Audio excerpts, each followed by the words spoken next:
This is a camera for everyone.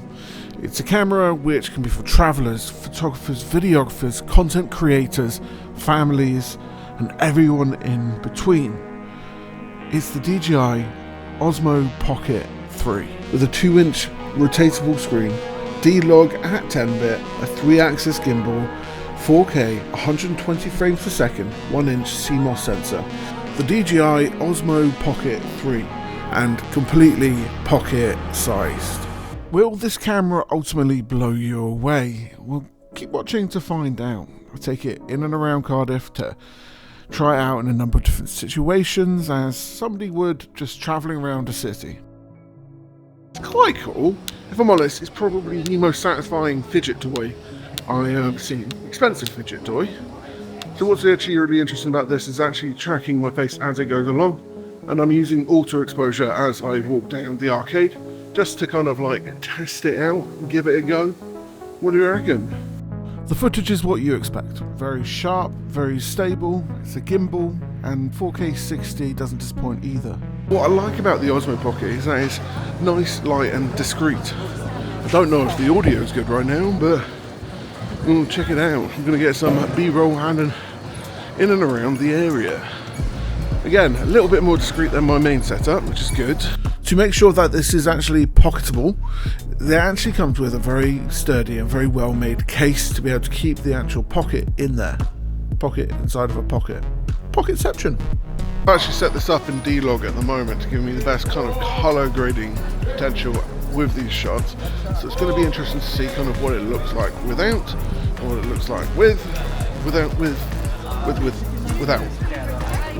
Portrait mode, all you have to do is click it there and then press continue, and that will allow you to go into portrait mode. Of course, in the main video it will be landscape, but this is the quality of the video in portrait. What do you reckon? It's coming into the super bright area, and it is adjusting exposure accordingly. Was that smooth? I don't know. So this is 3K, so it doesn't shoot at the 4K. Doesn't rotate the camera either, which is fine. But for doing short reels, you know, just general content in and about, this is very much a content creator's camera. BTS camera, I can see it being used for.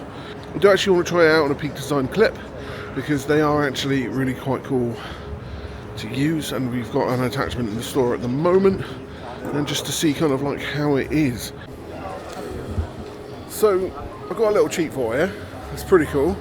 We've got the Osmo Pocket 3 on a Peak Design capture clip with the POV mount on it. Imagine using this for your reels while you're out and about doing street photography. I really think this would actually be quite beneficial, to be honest with you. Look at it.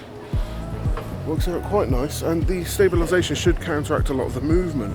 Okay, the other thing that this can do is actually track the camera itself, for you to be able to get another kind of angle of what you're doing, showing off kind of what you're using, and it can come down here as well, so you can show it off as a more kind of like handheld experience of what you're actually using to create the shots.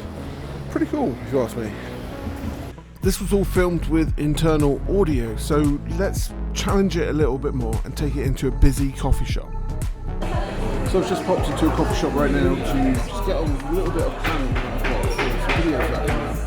And this is where we see the audio fall apart when it comes to just the internal audio. Of course, you can get a lav mic to counteract that, but because the Osmo has a stereo mic, it's going to pick up a lot of audio in and around the general area. Now we'll check it with voice isolation on DaVinci to see if it's actually usable.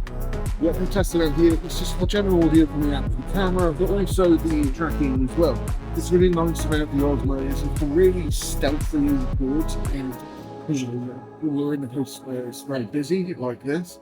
It's quite nice to be able to hide a little bit somewhere that's got a little bit of feature, so it can be a little bit more kind of like dictated to the camera, but also, you know, plan out a day, get some B-roll. It's quite interesting. That is pretty usable, if I'm honest, and the main thing that I think I'd use it for personally in my gear bag is probably hyperlapsing, and well, I'll show you some clips.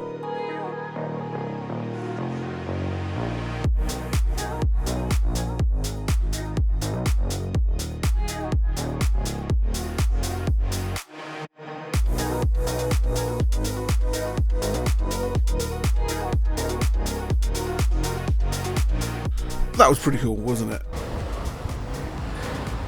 The Osmo Pocket 3, is it a camera that you should have as your little pocket companion when you're out and about? Does it get some really cool shots, and ultimately, is it useful? I think it's a useful tool, a brilliant companion for your other camera gear. It's perfect for travel. It can grab really great audio just by itself. With the DJI mic option, you've got a whole host of other things you can do with it. It's perfect for situations where you can't necessarily carry a big camera. What was fascinating about this is, as I was going around Cardiff, nobody really paid attention to me other than a few people that looked my way. And that's usually different with my much bigger setup, where people look at me because I'm talking to myself ultimately, and it's a very weird thing to do. Osmo Pocket 3. Very much recommend it. I think it's a great sidekick, and well, just let me know what you think. Hope you enjoyed this video. Make sure you like, follow and subscribe if you want to see more. Have a good day.